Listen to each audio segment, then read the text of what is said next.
ভাইয়ের মার্কা, আঠাশনের মার্কা, স্বেচ্ছাসেবকের মার্কা, স্বেচ্ছাসেবকের মার্কা, তহিন ভাইয়ের মার্কা।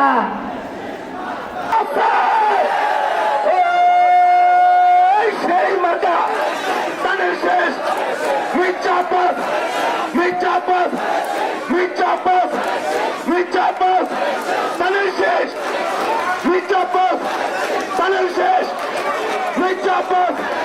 আপনার ভাইয়ের সালাম দেন বন্ধুরা। বিশেষ দিনে প্রিয়জনকে দিন সাউন্ড এক্সের হেডফোন। নির্বাচন পূর্ব সমাবেশ, আমরা আরো কয়েকটা সমাবেশ ও মিছিল করব। তার আগে কয়েকটি কথা বলতে চাই। নির্বাচন চলছে, এই নির্বাচন আদায়ের জন্য বাংলাদেশের জনগণ গত 17 বছর লড়াই করেছে। বিএনপির বহু নেতা কর্মী আত্মাহুতি দিয়েছে, গুম হয়েছে, শাহাদাত বরণ করেছে। সারা বাংলাদেশের মানুষ ভুক্তভোগী হয়েছে। এই দেশের মানুষ দীর্ঘদিন কথা বলতে পারে না, গণতান্ত্রিক অধিকার ছিল না। এটা আমরা এই দেশের মানুষ আন্দোলন করে আদায় করেছি। অনেকে বলেন যে তারা 7 দিন আন্দোলন করে শেখ হাসিনাকে পরাস্ত করেছে। একটা কথা ভুললে চলবে না, 17 বছরের এই জাতির, বাংলার জনগণের, এই দেশের জনগণের ত্যাগ, তিতিক্ষা, জুলুম অপেক্ষা করে যত ত্যাগ করেছেন, যত ক্ষতিগ্রস্ত হয়েছেন, তার বিনিময়ে কিন্তু আমরা আজকের এই গণতন্ত্রের অধিকার আদায় করেছি। দেশনেত্রী বেগম খালেদা জিয়া আপ্রাণ সংগ্রাম করেছেন, শেষ পর্যন্ত। মায়ের মমতা আমি বুঝি, মমতা আটা ময়দা সুজি, স্বাদে গুণগত মানে অতুলনীয়। সার্বভৌমত্বকে অক্ষুণ্ণ রাখার জন্য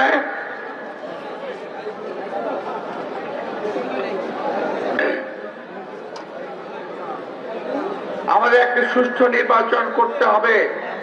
এই নির্বাচন বানচাল করার জন্য, এই নির্বাচন থেকে দেশের মানুষকে অন্যদিকে সরিয়ে দেওয়ার জন্য আজকে চক্রান্ত চলছে। এই কথাটি আমাদের স্মরণ রাখতে হবে। আপনারা দেখছেন নির্বাচন আমরা বহু করেছি, ব্যক্তিগতভাবে আমি বহু নির্বাচন করেছি, 5-7টি নির্বাচন আমি করেছি। 1991 সালে জামাতের ভারপ্রাপ্ত আমির আব্বাস আলী খান সাহেব, আওয়ামী লীগের নেতৃবৃন্দ, নেতারা এবং বহু দল অংশগ্রহণ করেছিল নির্বাচনে। ওই নির্বাচনে কিন্তু নির্বাচন থেকে আজ পর্যন্ত যতগুলো নির্বাচন করেছি আমি, কোন নির্বাচনে কোন প্রতিপক্ষের উপর কোনো হামলা হয় নাই, কোন প্রতিপক্ষকে কেউ আক্রমণ করে নাই। আমরা উৎসব মুখর পরিবেশে আমরা নির্বাচন করেছি।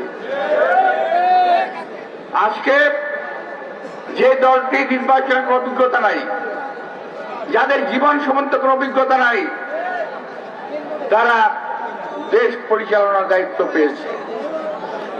তারা বিএনপিকে কালিমালিপ্ত করার চেষ্টা করছে। তাদের কাছে তাদের নিজের জন্য বলার কিছু নাই, শুধু বিএনপির বিরুদ্ধে কথা বলাই তাদের কাজ। বিএনপিকে জনগণের সামনে অপদস্থকারী হলো তাদের কাজ। তাদের মনে হয় পৃথিবীতে অন্য কোনো কাজ নাই। আপনাদের বুঝতে হবে এর পিছনে তাদের সুদূর প্রসারী একটি পরিকল্পনা রয়েছে। পরিকল্পনা বলবো না আমি, অপরিকল্পনা, একটা অসাধু উদ্দেশ্য রয়েছে। বাংলাদেশের জনগণকে তারা চিরতরে গোলাম বানিয়ে রাখতে চায়। তারা মনে করে এই দেশের জনগণের স্বার্থ রক্ষার জন্য, এই দেশের জনগণের কথা বলে রক্ষার জন্য, তারা মনে করে এই দেশের মানুষের গণতান্ত্রিক অধিকার ঠিক রাখার জন্য একমাত্র বিএনপি একটি দল। যদি বিএনপিকে শেষ করে দেওয়া যায়, তারা যে কোনো ভাবেই ক্ষমতা। বিশেষ দিনে প্রিয়জনকে দিন সাউন্ড এক্সের হেডফোন। বিরুদ্ধে আমাদের সোচ্চার থাকতে হবে। তার অর্থ এই নয় যে আমরা কোনো প্রতিপক্ষের সঙ্গে ঝগড়া ফেসাদ করব। বিএনপি কোনো প্রতিপক্ষের সঙ্গে ঝগড়া ফেসাদ করতে চায় না, আমরাও করব না। আমাদের নেতা কর্মীদেরকে অনুরোধ জানাবো, যে কোনো উস্কানির মুখে আপনারা শান্ত থাকবেন, কারণ বিজয় আমাদের দ্বার প্রান্তে ইনশাআল্লাহ। এই বিজয়কে অন্য কেউ যাতে অন্য খাতে প্রবাহিত করতে না পারে, সেদিকে আপনারা খেয়াল রাখবেন। মাত্র কয়েকটা দিন ধৈর্য ধরবেন, কোন রকম চক্রান্তের ফাঁদে পা দেবেন না। তারা অনেক উস্কানিমূলক কথাবার্তা বলছে, উস্কানিমূলক কাজকর্ম করছে, এদিকে আপনি একটু খেয়াল রাখবেন। ষড়যন্ত্র কিরকম দেখেন, ষড়যন্ত্র তারা শুরু করেছে বহু আগে থেকেই, এখন চলছে। আর একটি বিষয় বলতেই হয়, সারা বাংলাদেশে যেন কোনো নির্বাচন নাই, একমাত্র ঢাকা আসনের নির্বাচন। সারা দেশে যেন কোনো প্রার্থী নাই, একমাত্র প্রার্থী মির্জা আব্বাস, আর কোনো প্রার্থী নাই। এমন একটা ভাবসাব তাদের ভিতরে। ভাই, বাংলাদেশের 300টি আসনে বিএনপি নির্বাচন করছে, শান্তিপূর্ণ নির্বাচন হচ্ছে। আমার এখানে কোনো অশান্তি সৃষ্টির চেষ্টা করবেন না। আপনি যদি চেষ্টা করেন, জনগণ তার জবাব দেবে, আমরা তার জবাব দেব না। জনগণ 12 তারিখে ভোটের মাধ্যমে, ব্যালটের মাধ্যমে জবাব দেবে। এবং আজকের যে মিছিল ইনশাআল্লাহ আমাদের হবে, সেই মিছিল থেকে শিক্ষা নিন। বিএনপির সামনে বাংলাদেশের কোন দল টিকে থাকতে পারে না, পারবে না। আমাদের কর্মীরা এখন পর্যন্ত অত্যন্ত শান্ত এবং নীরব, ভালো ভূমিকা পালন করছে। আমি আমার কর্মী ভাইদেরকে অসংখ্য ধন্যবাদ জানাবো, আপনারা ধৈর্য ধারণ করবেন। বিএনপির কর্মীরা উশৃঙ্খল নয়, বিএনপির কর্মীরা সুশৃঙ্খল। বিএনপির কর্মীরা চক্রান্তবাদী নয়, বরং যারা চক্রান্ত করে তাদের বিরুদ্ধে বিএনপির কর্মীরা রুখে দাঁড়াতে পারে। কিন্তু এটা প্রমাণ করার সময় এখন না। আমরা নির্বাচনের পরে দেশকে শান্ত রাখার চেষ্টা করবো। আজকে অনেকে বলছেন নির্বাচনের পরে বিএনপিকে দেখে নেবে, বিএনপি কি করতে পারে। আমরা ভাই নির্বাচনের আগে এবং পরে দেশকে শান্ত রাখতে চাই, দেশের মানুষকে শান্তি দিতে চাই, দেশের মানুষের মুখে হাসি ফোটাতে চাই।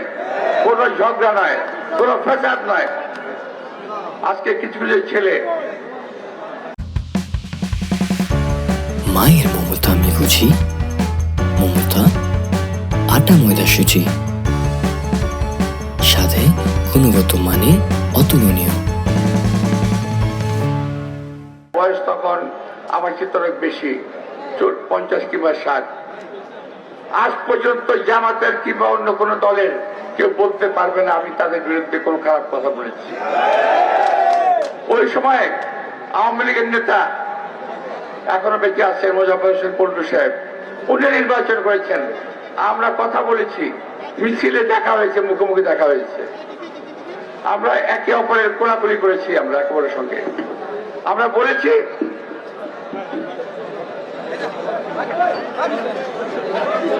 নির্বাচন প্রতিদ্বন্দ্বিতা মুখর হবে, কিন্তু উৎসব মুখর হবে তার সঙ্গে। নির্বাচনকে আমরা এক উৎসব হিসাবে নেব, ঝগড়ার উৎসব হিসাবে নয়। প্রিয় ভাইয়েরা, তারা যে সময় কথা বলছেন, আমি শুধু বলতে চাই, আমি যদি কথা বলি এখন হবে অন্য ভাষায়, আপনাদের ভাষায় আমি কোনো কথা বলবো না, আমার ভাষায় বলছি। বাবা, তোমাদের বয়স এখনো হয়নি ওরকম, তোমরা শ্রদ্ধা করতে শিখো। একটা কথা মনে রেখো, আমি শেখ সাদির একটা কবিতার ছোট্ট একটা লাইন বলতেছি, বে আদব বে নসিব, বা আদব বা নসিব। অর্থাৎ বে আদব সব সময় কপাল খারাপ হয়, আর যার আদব কায়দা থাকে তার সব সময় কপাল ভালো থাকে। আমি আবারও বলছি, তোমার সবার জন্য কথা মনে রাখো, বড় কবিতার শেখ সাদির আদব কায়দা সম্পর্কে একটা কবিতা আছে, সেই কবিতার একটি লাইন, বে আদব বে নসিব, বা আদব বা নসিব। কথাটা মনে রাখবেন। আমি আমার সন্তান তুল্য যারা আজকে আমার সম্পর্কে কথা বলেন তাদের উদ্দেশ্যেই আমার এই উপদেশমূলক কবিতাটা আমি পড়লাম। সবাইকে আন্তরিক শুভেচ্ছা এবং ধন্যবাদ। আসসালামু আলাইকুম।